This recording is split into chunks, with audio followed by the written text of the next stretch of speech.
Bonjour à tous et bienvenue dans un nouvel épisode de la sagesse des Écritures. Je suis très heureux de vous retrouver une nouvelle fois cette semaine pour aujourd'hui vous partager un verset et un principe que j'ai beaucoup apprécié dans Amos 5,14.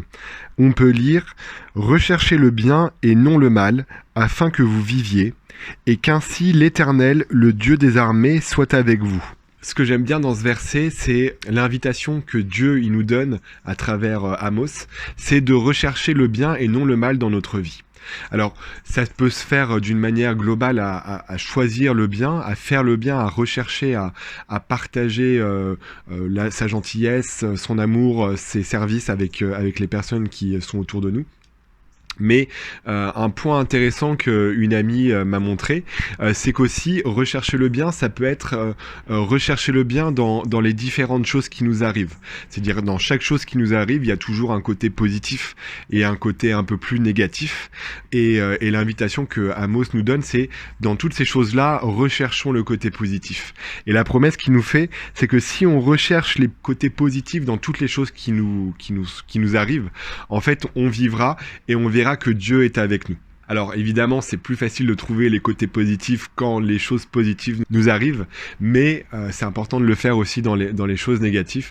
Et récemment, une petite expérience où lors de notre dernier match de basket, malheureusement, on a perdu d'1 point avec notre équipe.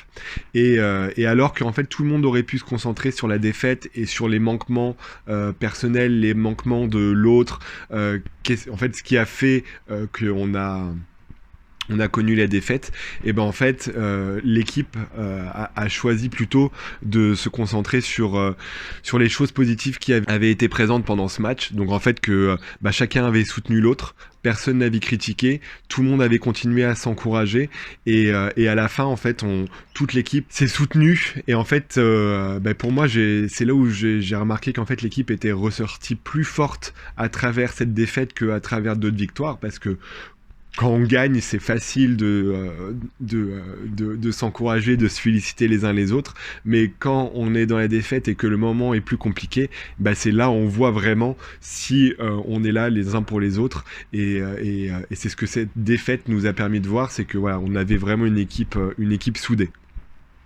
Donc voilà, c'est ce que je nous invite à faire dans notre vie, c'est lorsque quelque chose de un peu négatif nous arrive, recherchons les points positifs qu'il y a dedans, recherchons le bien que cela nous apporte, et la promesse qui nous est donnée, c'est que lorsqu'on fera ça, on verra que ces choses que ces choses négatives entre guillemets nous sont permis et que Dieu est avec nous à travers ces choses négatives, et on pourra vivre pleinement ces choses sans se plaindre, sans rester dans la tristesse excessive, mais voilà, en continuant à aller de l'avant. Donc voilà, j'espère que cette petite pensée vous a plu. N'hésitez pas à la partager avec les personnes qui sont autour de vous, et je vous souhaite une très bonne semaine et je vous dis à la semaine prochaine pour plus de sagesse grâce à Jésus-Christ.